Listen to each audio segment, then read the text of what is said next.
On August 13, 1967, just a few hours apart from each other, 3 campers were savagely mauled by 2 different grizzly bears in Montana's Glacier National Park. This resulted in 2 fatalities. It was the first fatal bear attack in the park's 57-year history and was one of the worst ever recorded. It exposed massive problems in the ways humans were interacting with wildlife. Today, we'll jump right into what really happened to both teenagers on that fateful night. Let's go back a day earlier. 19-year-old Julie Helgeson was a summer employee at one of the many lodges at the park. It was her day off, and her, along with her boyfriend Roy Ducat, decided to go on an overnight backpacking trip to explore the many beautiful sights and wonders that the park had to offer. Glacier National Park boasts extensive backcountry wilderness that are popular among backpackers and outdoor enthusiasts seeking solitude and adventure. The park's rugged terrain and pristine landscapes provide opportunities for multi-day backpacking trips and mountaineering expeditions. Julie's path was surrounded by vistas of glacial valleys and mountain peaks. Their excursion took them from Logan Pass, roughly 8 miles up the popular Highline Trail, to the Granite Park Chalet. They arrived at about 7 p.m., ate their sack dinners, and watched the sunset before retiring for the night. They tucked in their sleeping bags, exhausted from a full day of hiking. But what they didn't know was that a curious grizzly bear was meandering around the area in search of food. Grizzly bears can be very aggressive towards humans, especially if they feel threatened, surprised, or if they perceive humans as a potential threat to their cubs or territory. However, they generally try to avoid confrontations with humans if they can. This location that the duo decided to establish a campsite was unfortunately frequented by bears feeding on the garbage from the chalet. This was really bad news, as without bear spray or a high-powered rifle or pistol, it's almost guaranteed that a person will be savagely mauled and eaten by a hungry, angry grizzly if they decide. Grizzly bears are one of the largest and most powerful terrestrial predators in North America, and they are at the very top of the food chain. While specific measurements of grizzlies' bite force may vary, estimates suggest that their bite force can be extremely powerful, possibly exceeding 1,000 pounds per square inch. This immense force allows them to easily crush bones and tear through tough hides, enabling them to feed on a wide range of prey. In other words, this means a person is literally soft jelly that can't fight back. Shortly after midnight, the bear would pounce upon their campsite, and this would awaken Julie, who spotted the bear. She woke Roy, informing him of the imminent danger, warning him to play dead, as it's basically the only strategy that can be used if attacked by a grizzly that may end up saving your life. Emphasis on the word may. The bear would catch their scent in no time and make its way to their sleeping bag. They remained deathly still while listening to the sniffing and grunts get closer to them. Roy suddenly felt a wet nose poke his arm. His heart dropped. Instantly, it sunk its teeth into his arm, crushing down and shaking him violently. It would continue to gnaw at his arm and legs, even biting his back, trying to get through the sleeping bag. Julie could only look and pray she wasn't noticed. Suddenly, it turned its attention right over to her. It grabbed her and dragged her right out her sleeping bag and ferociously bit and clawed into her, all while hauling her further into the woods. She screamed as the bear dragged her off. Roy, with his arm badly mangled, ran to wake other campers nearby. A few occupants of the chalet would later state they woke up in the night from what seemed like someone screaming. The helping camper even shined his light towards the chalet, signaling help in Morse code. This worked and got their attention, and soon after a helicopter arrived with an armed ranger that led a search party. Roy would depart in the chopper to receive medical attention, and soon after they would locate Julie and hauled her back to the chalet. She kept repeating, "It hurts. It hurts." She had lost too much blood and sustained lacerations all over her body. The group instantly knew there was little hope. few minutes before the chopper returned for her, she would unfortunately pass away. This was the first ever fatal grizzly bear attack in the park. But it wouldn't be the last. Surprisingly, just a few hours later, another one would take place.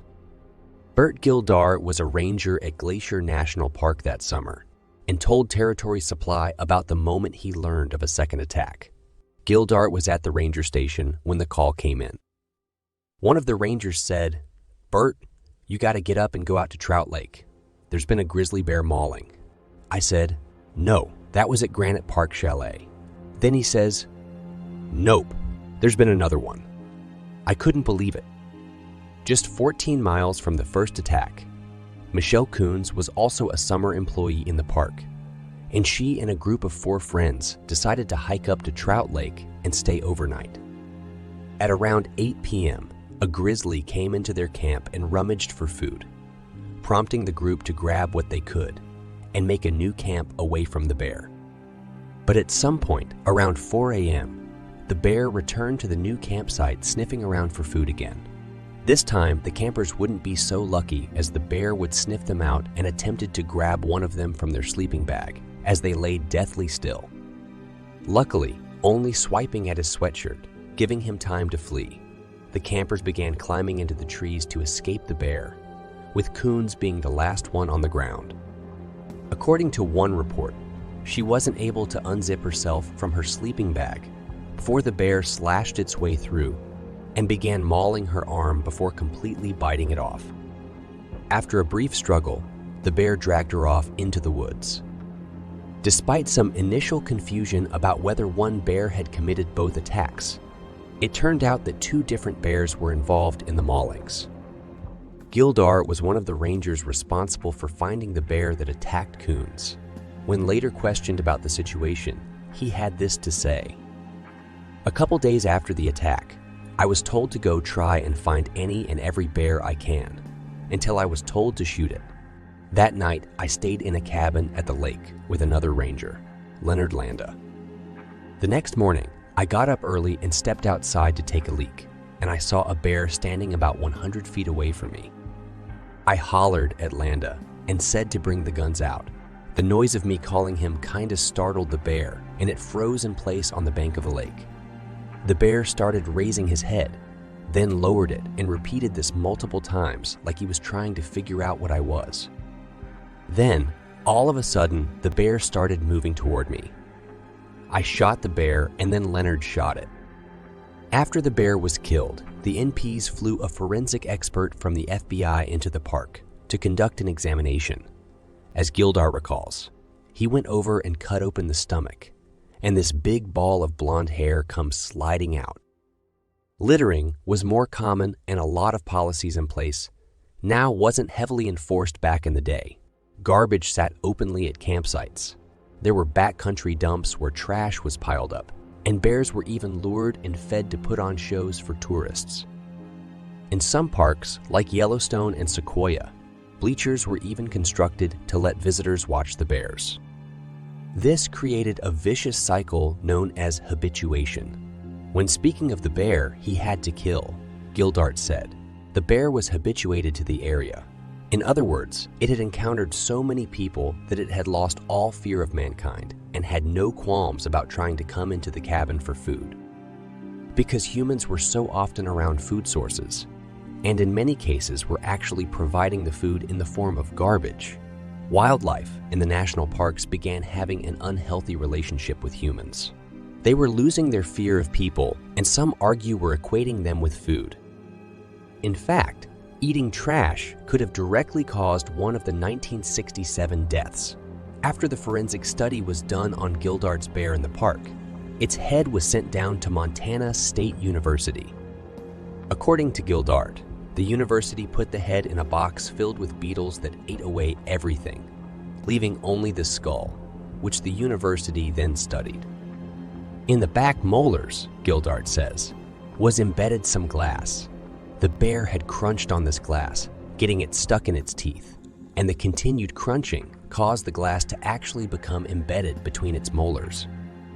Lots of speculation has come from this discovery. with some wondering if the bear was in constant pain and therefore easily agitated, and others wondering if perhaps the bear wasn't able to eat normally because of the injury, causing it to search for an easy meal due to starvation. Regardless of whether it had any effect on that fateful night, the fact that glass was lodged in the bear's teeth is proof that it was eating garbage left by humans. As horrific as the night remains, it brought about extensive changes in the national parks, starting with Glacier. From the examinations and assessments that were conducted after the killings, it became clear that wildlands needed to remain wild, and feeding wildlife and letting them eat garbage brings them in closer contact with humans and potentially causes them to equate people with food. I really appreciate the fact you stayed till the end. Thank you. If you enjoyed today's topic and you like seeing me cover more brutal animal attacks, go ahead and like and subscribe. Suggestions are always welcomed in the comments.